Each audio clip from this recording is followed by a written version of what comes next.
Девушки, что, по вашему мнению, втихаря делают или делали все девушки?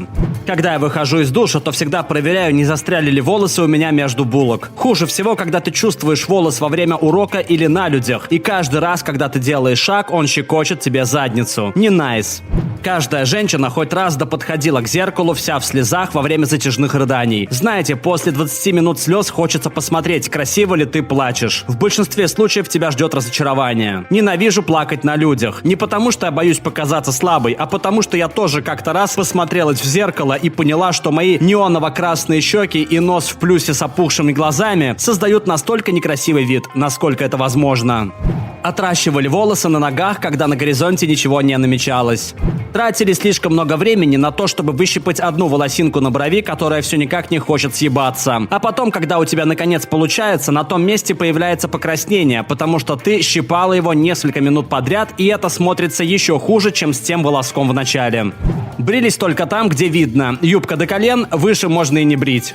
Придерживала грудь, пока бежала вниз по лестнице. Это больно, пипец. Изменено. А еще давала имена своим сиськам. Уверена, есть еще хоть одна девушка, которая назвала их Мэри Кейт и Эшли, как и я. Сестры Олсен. Мэри Кейт левая, плохая девчонка. Жирный парень на связи, я тоже так делаю. Иногда я смотрю на свои соски и думаю, что они слишком мягкие и большие. Поэтому я щелкаю по ним, чтобы они стали маленькими и вздернутыми. Просыпались в кровати, которая выглядит как в той самой сцене из «Крестного отца». Что за нах? Месячные, чувак. Они могут начаться ночью, пока ты спишь. Просыпаешься в постели, которая выглядит так, будто в ней зарезали лошадь. Ужасно. И теперь тебя ждут спазмы и прочее дерьмо. Простыни, которые нужно отстирать. В то время как единственное, чего ты хочешь, свернуться калачиком и качаться из стороны в сторону. Клали руки в район промежности, чтобы согреться. Когда я в постели с парнем, я кладу свои ледяные ладони ступни ему на живот или на бок. Я говорю, что делаю так, чтобы согреться, но кроме этого я получаю садистское удовольствие от того, что заставляю его ежиться. Я так и знал. Не могу поверить, что об этом еще никто не написал. Когда у тебя неожиданно начались месячные, ты кладешь в нижнее белье сложенную в несколько раз туалетную бумагу, чтобы продержаться до того, как найдешь прокладку или тампон. Возбудиться и мастурбировать несколько раз подряд просто потому, что я могу. Восхищаются тем, насколько другая девушка красивая, а еще завидуют чужой красоте. Я тоже так делаю. Кажется, мой парень не верит, что девушки привлекают мое внимание больше, чем парни. На девушек просто приятнее смотреть. Пробовали сексуально раздеваться наедине перед зеркалом. Потом обещали себе никогда ни перед кем этого не делать. Не выполняли обещания. Носят один и тот же лифчик. Нельзя сказать сколько, но очень долго. Пока он не начинает пахнуть. Правда же? Вынуждена согласиться. Если ты в нем не занималась спортом, не потела, просто надеваешь его снова. Особенно если речь о том самом лифчике, в котором супер удобно. И когда ты вернулась в магазин, чтобы купить еще один такой же, там уже их не осталось. И больше не шьют, даже отдаленно похожие на этот. Я искала долгие-долгие годы. Проверять, не протекла ли ты во время месячных. Когда ты садишься, случайно что-нибудь роняешь, а пока наклоняешься, чтобы это поднять, то украдкой смотришь себе между ног, чтобы проверить, все ли в порядке. А еще делаешь проверку абсолютно любой девушке, которая об этом попросит. Независимо от того, кто она, даже если это твой злейший враг или совершенно незнакомый человек. Когда думаешь, что на тебя никто не смотрит, то поправляешь свой лифчик, засовываешь руку, подтягиваешь одну, потом другую, расправляешь пояс и бретельки, а затем сжимаешь грудь, чтобы проверить, все ли на своих местах. Мы мастурбируем, чтобы быстрее заснуть, но как только ты достигаешь оргазма, то думаешь: подожди-ка, я же могу получить еще один. Так и начинается порочный круг. Каждый раз, когда я вижу высокого мужчину, я сразу начинаю думать о его члене. Одна дома есть свободное время, подходящий момент для очень грязных взрослых фильмов, таких, что я бы не хотела, чтобы меня когда-нибудь застукали за просмотром и мастурбацией. Я считаю, что вид голой женщины больше возбуждает, чем вид голого мужчины. Я каждый раз писаю, когда принимаю душ.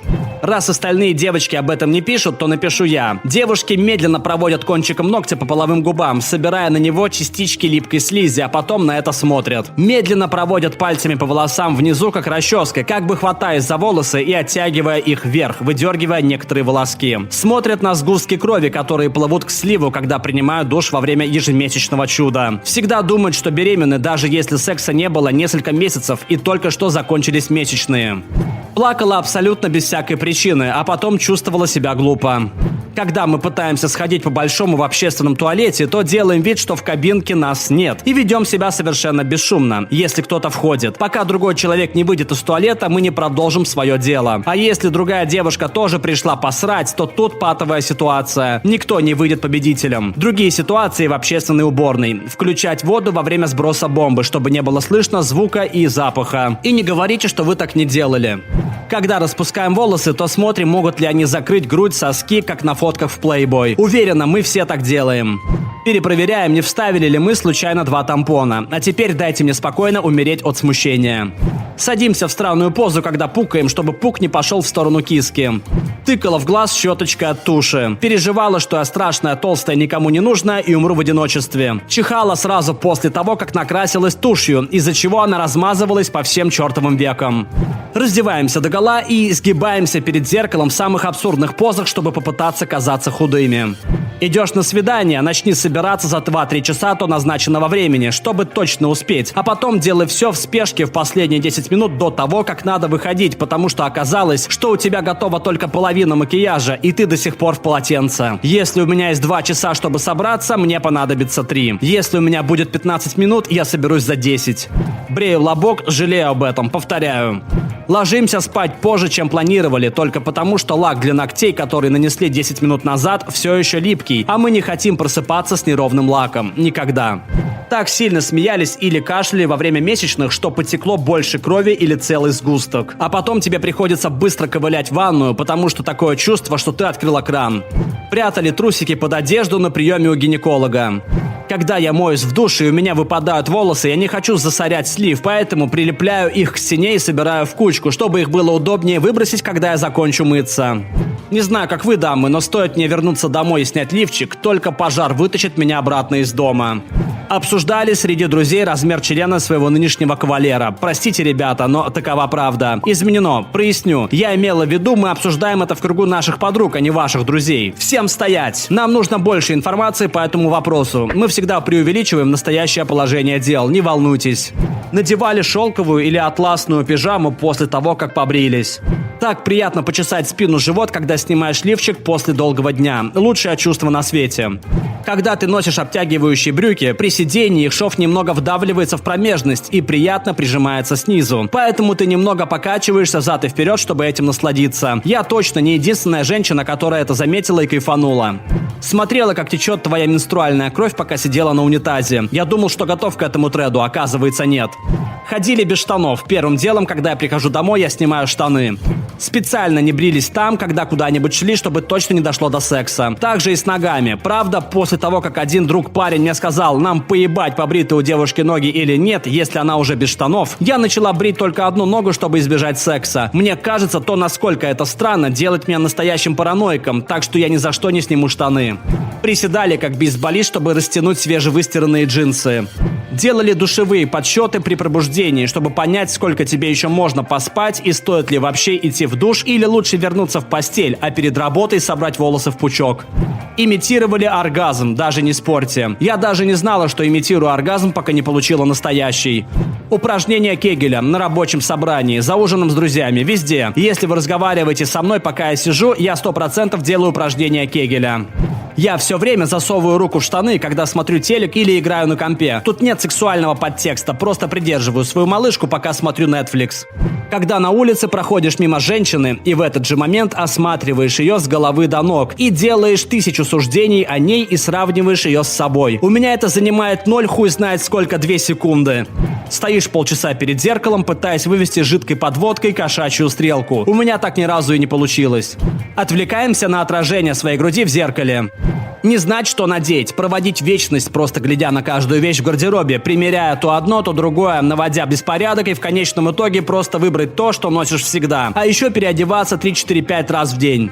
Ходить в туалет с открытой дверью, просто чесать лобок, даже если он не чешется, случайно делать пиздец с бровями, когда их выщипываешь, полностью бриться, чтобы чувствовать себя секси, даже если ничего не намечается, пукать под одеялом, а потом нюхать, ковырять в носу, а потом щелчком смахивать козявку, тереться спиной об угол, трясти задницей, трясти сиськами, постоянно фантазировать о голых мужчинах, занимающихся с тобой сексом, сжимать живот и делать говорящий пупок, писать в душе, делать голые фотки, но никому их не отправлять, танцевать как бабуин, или я одна я так делаю. Ладно, я так и думала. Фантазировать о силе. Я имею в виду очень грубый секс. Фантазировать о том, как надерешь задницу, если кто-то на тебя нападет. Похрустеть всеми суставами. Махать волосами вперед-назад. И это все, что я смогла вспомнить. Взвешиваться до и после того, как сходила посрать. Хотя разница никогда не получается настолько впечатляющей, как кажется. Думать о том, каково это иметь пенис. Если бы я проснулась и обнаружила, что у меня член, я бы тупо весь день теребонькала. Большое спасибо за просмотр. В комментариях под видео, дамы, делитесь своими секретами, если не ссыте. И не забудьте посмотреть наши другие выпуски. Пока.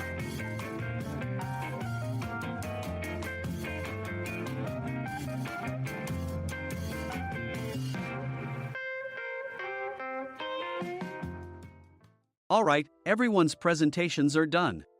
Nick, the manager, said as he tried to move the discussion forward.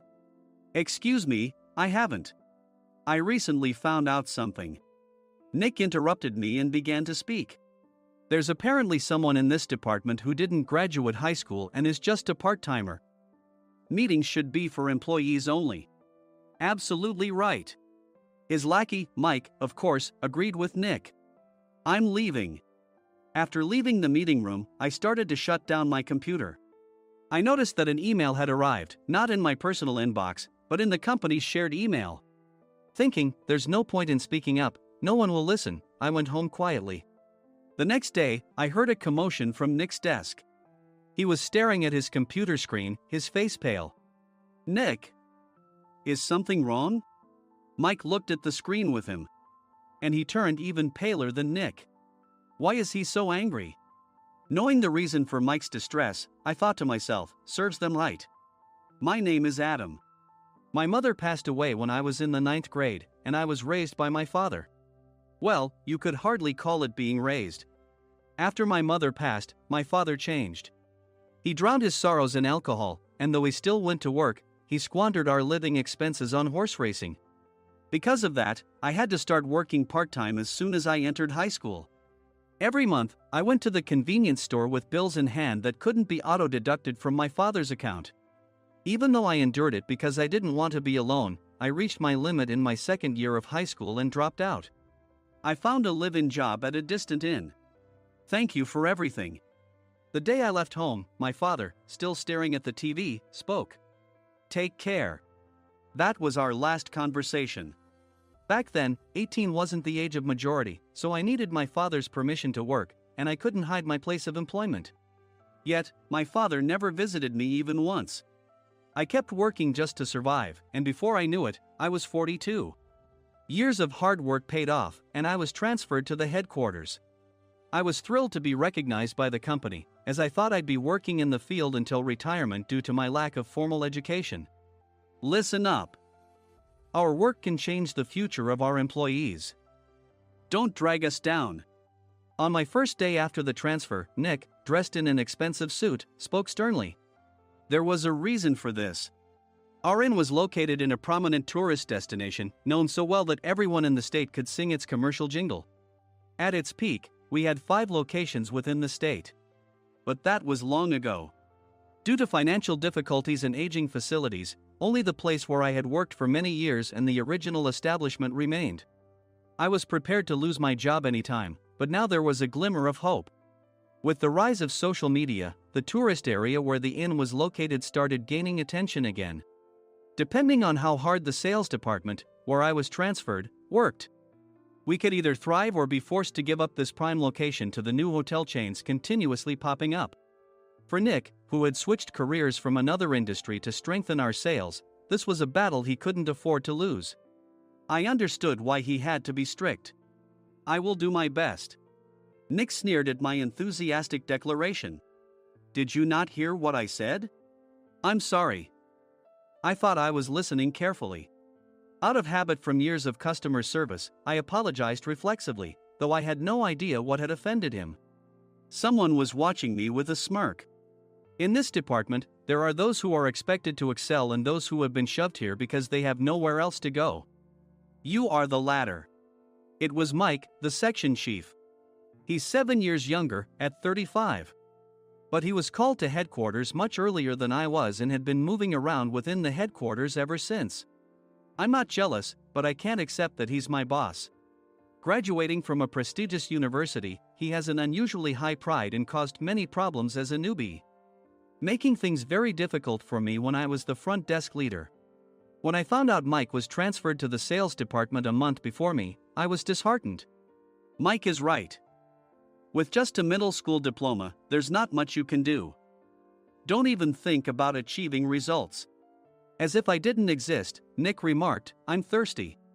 Mike eagerly ran to the coffee maker. It seems Mike is Nick's lackey.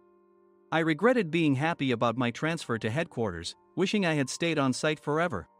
Send a direct mail to every company on this list by the end of the day.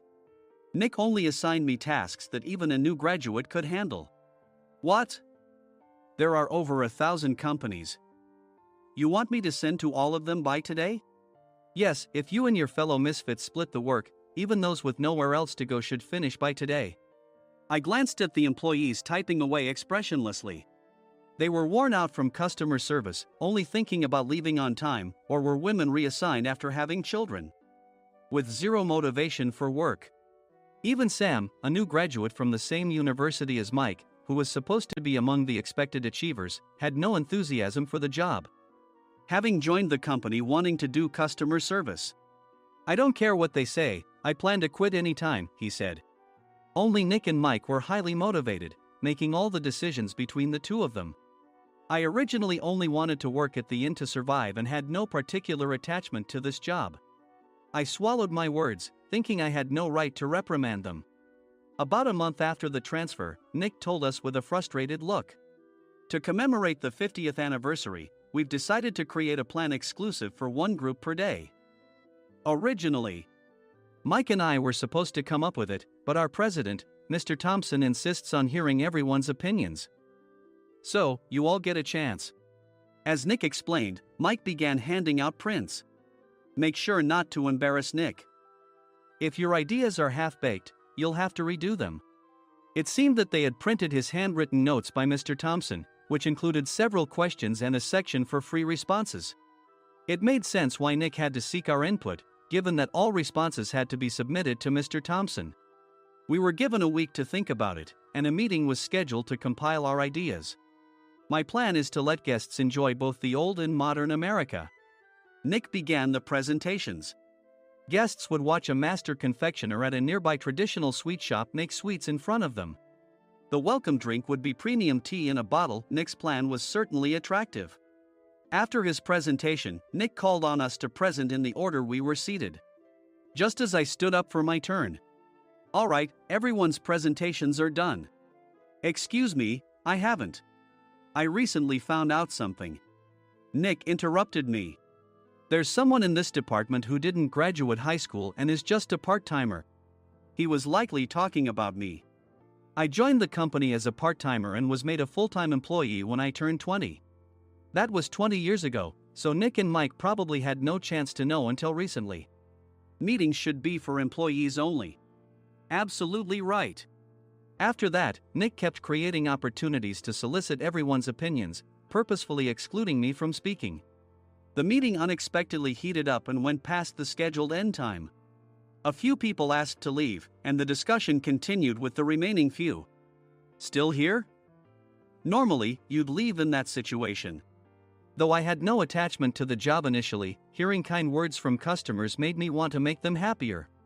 For someone like me, with nowhere to go, the inn was my home and customer service was my life.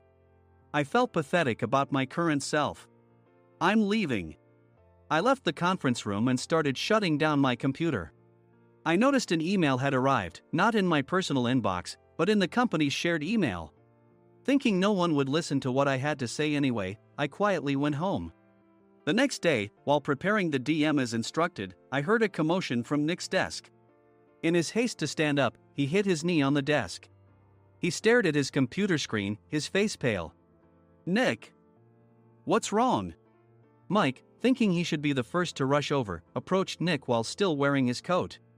He peered at the screen with Nick. And he turned even paler than Nick. Why is he so angry? Who is responsible for this company? Nick, more irritated than ever, asked, and Mike answered without checking. "Probably Sam." Sam wasn't there because he was attending a morning training session for new hires. Nick gave up on getting angry and returned his gaze to the screen. They were looking at an email that arrived right after the end of the working day yesterday. Apparently, no one, including me, had checked it before leaving. The email was from a large company that used us for their annual employee trips. The president and executives of that company also frequently used our services personally. President of the company, Mr. Mason himself, had declared that neither he nor his company would ever use our services again. Well, some companies cancel their employee trips or stop using our services due to financial struggles. Let's just move on. Mike kept wiping the sweat from his forehead with a handkerchief. Knowing why Mike was so agitated, I quietly watched their interaction. Do you know how much revenue we get from that company? We can find other guests to fill the rooms, but we'll lose the banquet costs, gift shop revenue, rental car fees, and more. Moreover, the gifts were supposed to be prepared by the traditional confectionery shop involved in Nick's proposed plan. If it's known that we incurred such a huge loss at this critical time, Nick's position in the company would be jeopardized. Nick took a deep breath, seemingly trying to calm himself. All right, Mike. Go to New York right now and apologize to Mr. Mason. What? You're coming with me, right? I have urgent work to do. I trust you, which is why I'm entrusting this to you. Please. Mike, believing Nick's sincerity, agreed with a determined look on his face, saying, yes. That's Nick for you. Even if Mike went to apologize, Nick would shift all the blame onto him if the client didn't change their mind. Well, it was Mike's fault to begin with, so it served him right. About 3 hours later, Sam answered a call from somewhere and repeatedly apologized, saying, I'm very sorry. Everyone watched to see what was happening. After ending the call, he informed Nick with a weary tone. When Mike arrived at the client's company, he only made things worse, further infuriating Mr. Mason. He was demanding, get his boss here immediately. It was no wonder Sam was exhausted, dealing with such a call right after returning from training. What is that idiot doing? All right, Adam, you're coming with me. If sacrificing Mike didn't work, then I must be next. Normally, I'd want to refuse at all costs, but I saw an opportunity in this situation. If I can be of assistance, I'd be happy to join you. I obediently followed Nick, and we flew to New York.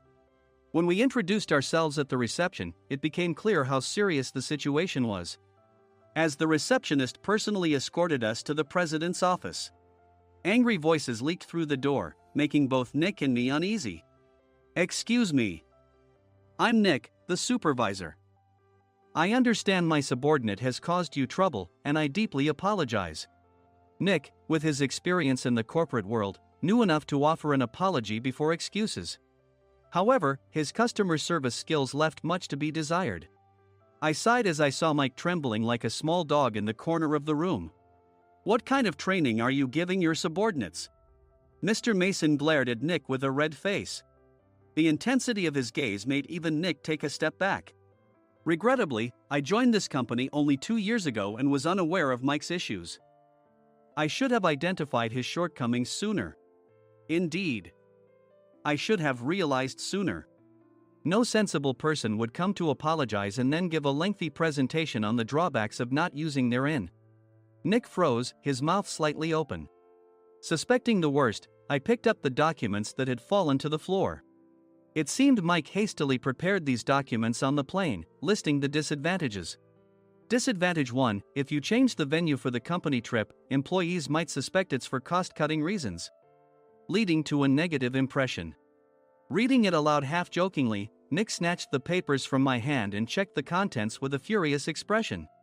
Among the stack of documents was a receipt from a nearby convenience store's copy machine. I felt a pang of dread, hoping he hadn't shown the receipt as well. What do you think he said when I asked what kind of nerve he had to do this? I'm very sorry. Faced with the dire situation, Nick must have thought there was nothing left to do but apologize.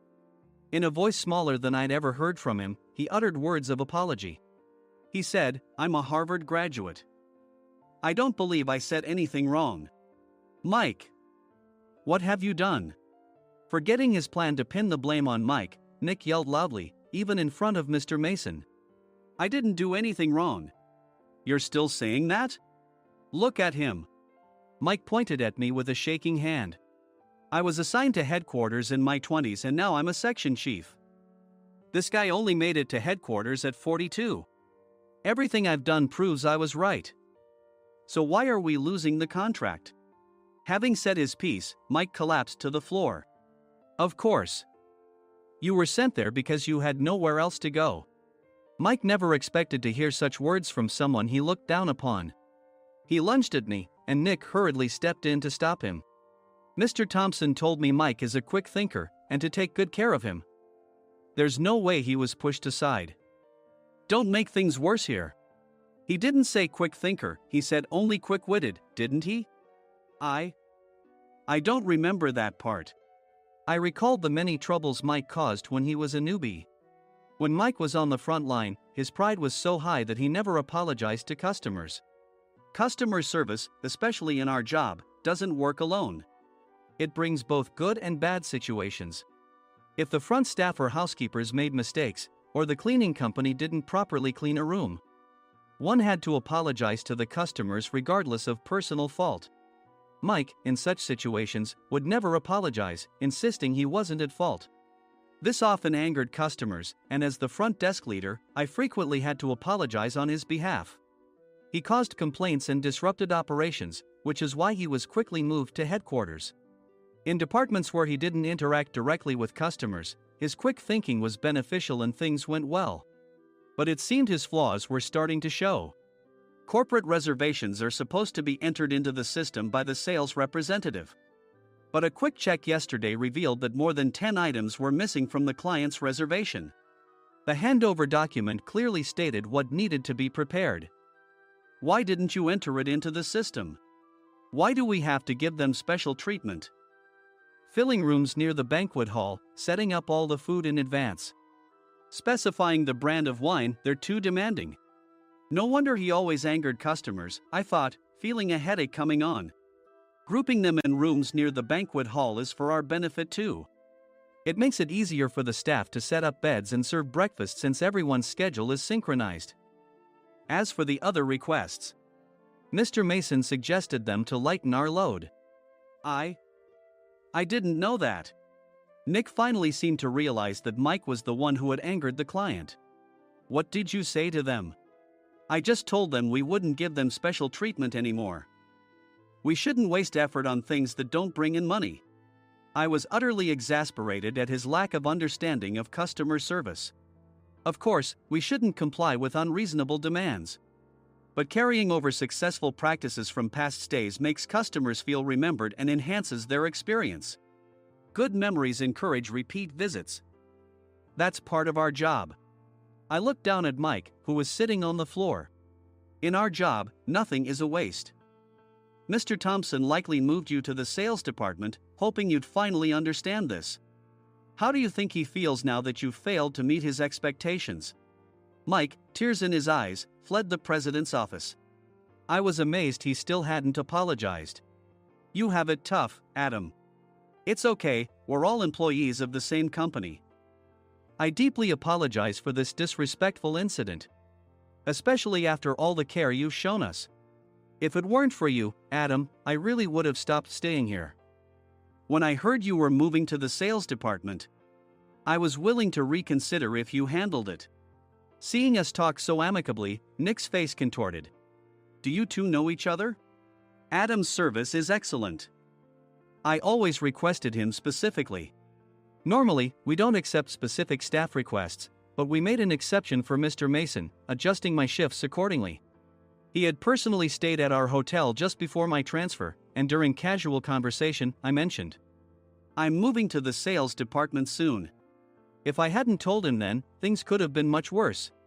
Please continue to take care of us. I look forward to it. On the return flight, Nick awkwardly offered me a can of beer. It's still working hours. Of course, I had no intention of forgiving him for a single beer. Nick might try to pin everything on Mike and avoid any consequences. While pondering this, a startling fact came to light. Nick, the tea bottles for the plan have arrived. I handed Nick a bottle labeled with our inn's name. They look good. What are you talking about? These are plastic bottles. I had assumed we would use the trendy, high-end bottling tea. But what arrived were ordinary plastic bottles of tea with customized labels. The only unique aspect was the label, which had the inn's name, making it look customized. Upon further investigation, I discovered that a substantial amount of money was set to be paid to the tea company. It was priced like bottling tea. Does this plastic bottle really cost $100 each? The tea inside is specially blended for us. The extra cost is for that. Wouldn't it be better to use another tea company? Or is there a specific reason we must use this one? As Nick continued to make excuses, I showed him a printed email. I informed the tea company's president, Mr. Mitchell, that we discovered irregular payments and he confessed. He said you two were high school classmates and planned to split the extra money. That idiot. Why did he confess? That's not important. You should worry about yourself, this could turn into a police matter. Opening the bottle cap, I suggested. How about calming down with this tea? It supposedly has a relaxing effect. Nick drank the tea frantically. In the following days, decisions were made about their fates. Mike was reassigned to the General Affairs Department, with no chance of transfer or promotion, as per Mr. Thompson's orders. As for Nick, since the payment to the tea company hadn't yet been made, he narrowly avoided legal trouble.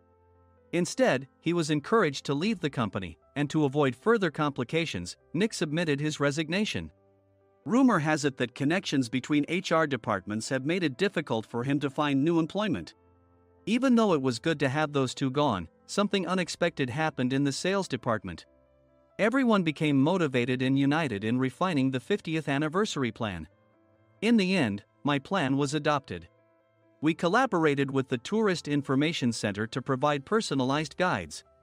The plan, tailored to the number of guests, was truly special for the 50th anniversary. Hey, is Adam's family coming to stay?